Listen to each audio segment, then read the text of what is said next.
थंबନେल ଦେଖିକି ତ ଆପଣମାନେ ଜାଣି ସାରିଥିବେ ଯେ ମୁଁ ଏହି ଚକୁଳିଟାକୁ କୋଉଥିରେ ବନେଇଛି। ଦେଖନ୍ତୁ କେତେ ସଫ୍ଟ ଆଉ ସ୍ପଞ୍ଜି ହେଇଛି। ଆଜିକାଲିର ଅନହେଲ୍ଦି ଲାଇଫଷ୍ଟାଇଲ ଭିତରେ ଯଦି ଆମକୁ କିଛି ଗୋଟେ ହେଲ୍ଦି ଆଉ ଟେଷ୍ଟି ବ୍ରେକଫାଷ୍ଟ କିମ୍ବା ରେସିପି ମିଳିଯାଏ ତାହେଲେ ଆମ ମନ ବହୁତ ଖୁସି ହେଇଯାଇଥାଏ। ତ ଆଜିର ରେସିପିଟି ଠିକ୍ ସେହିଭଳି। ନମସ୍କାର, ମୁଁ ମୁନମୁନ ଆପଣମାନଙ୍କୁ ସ୍ୱାଗତ କରୁଛି ମୋର ୟୁଟ୍ୟୁବ ଚ୍ୟାନେଲ ମୁନ୍ସ କୁକରୀ ଶୋରେ। ଡେରି ନ କରି ଚାଲନ୍ତୁ ଷ୍ଟାର୍ଟ କରିବା ଆଜିର ରେସିପି। ଆଜି ଆମେ ବନେଇବା ଗୋଟିଏ ହେଲ୍ଦି ଟେଷ୍ଟି ଆଉ ନ୍ୟୁଟ୍ରିସିୟସ୍ ବ୍ରେକଫାଷ୍ଟ, ଯାହାକୁ କି ଆପଣ ଏଇ ଟମାଟୋ ଚଟଣି ସହିତ ଏନ୍ଜୟ କରିପାରିବେ। ପ୍ରଥମେ ଆମେ ଏଇଭଳି ଗୋଟିଏ ବାଉଲ ନେଇଯିବା। ତାପରେ ମୁଁ ଗୋଟିଏ ମେଜରିଂ କପ୍ ନେଇଯାଇଛି, ଯାହା ସାହାଯ୍ୟରେ କି ମୁଁ ମୁଗର କ୍ୱାଣ୍ଟିଟିକୁ ମାପି ନେବି। ତ ଦେଖନ୍ତୁ ମୁଁ ଏଥିରେ ଗୋଟେ ଫୁଲ କପ୍ ମୁଗ ନେଲି, ତାପରେ ଆଉ ଗୋଟିଏ ହାଫ୍ କପ୍ ମୁଗ ନେଲି। ଆପଣ ଆପଣଙ୍କ କ୍ୱାଣ୍ଟିଟିକୁ ବଢେଇ ପାରିବେ କିମ୍ବା କମେଇ ପାରିବେ, ଆପଣ କେତେ ଜଣ ଖାଇବେ ସେଇ ଅନୁସାରେ। ପାଣି ଦେଇ 2ରୁ 3 ଥର ମୁଗକୁ ଭଲ ଭାବରେ ଧୋଇ ନେବା।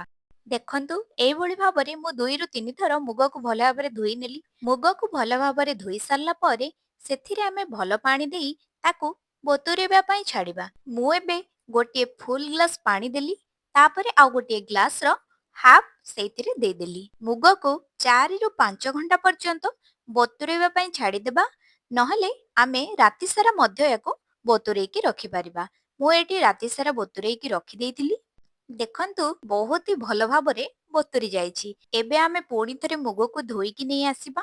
ଆଉ ଦେଖନ୍ତୁ ମୁଁ ଏଥିରେ ମୁଗ ସହିତ ମିଶେଇବା ପାଇଁ ରଖିଛି ପାଳଙ୍ଗ ଶାଗ, ଯୋଉଟା କି ଏହି ବ୍ରେକଫାଷ୍ଟକୁ ଆହୁରି ବି ନ୍ୟୁଟ୍ରିସିୟସ୍ କରିଦେଇଥାଏ।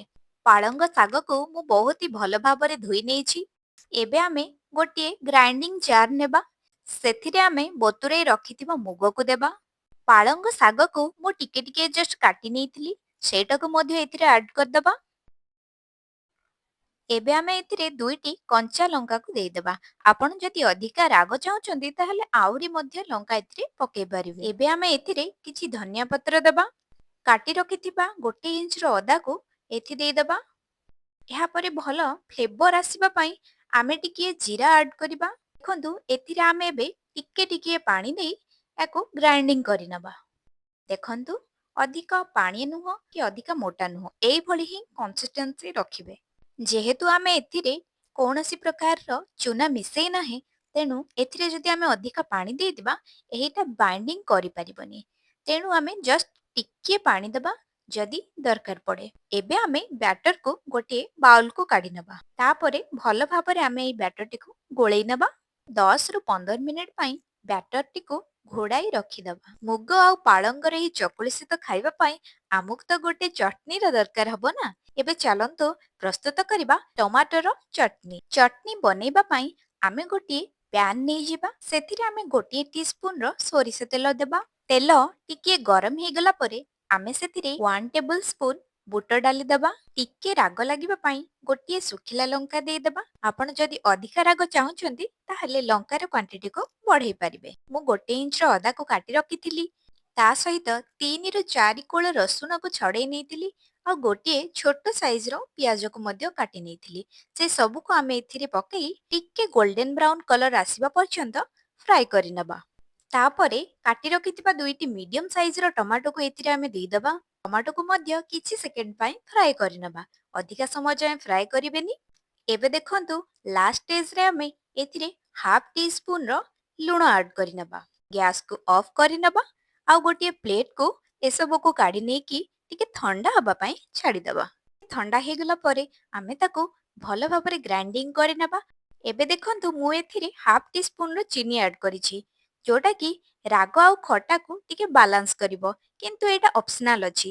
ଆପଣଙ୍କୁ ଯଦି ବିନା ଚିନିରେ ପସନ୍ଦ ଲାଗୁଛି ତାହେଲେ ଆପଣ ଏହି ଷ୍ଟେପକୁ ସ୍କିପ୍ କରିପାରିବେ।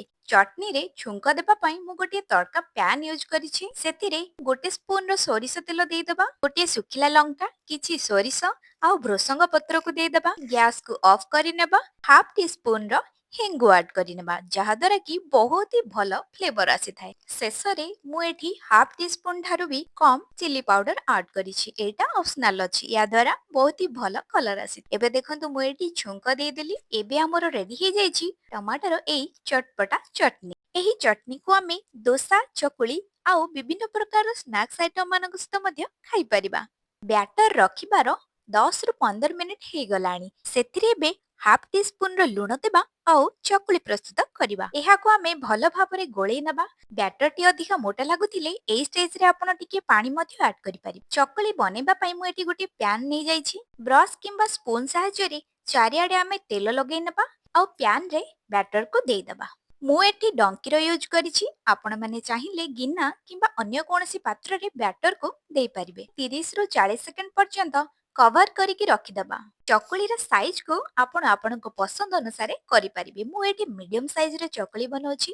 ଏହାପରେ ଚକୁଳି ଉପରେ ଟିକେ ତେଲ ଲଗେଇ ନେବା। ତାକୁ ଓଲଟାଇ ପୁଣି କିଛି ସମୟ ପର୍ଯ୍ୟନ୍ତ କୁକ୍ କରିନେବା।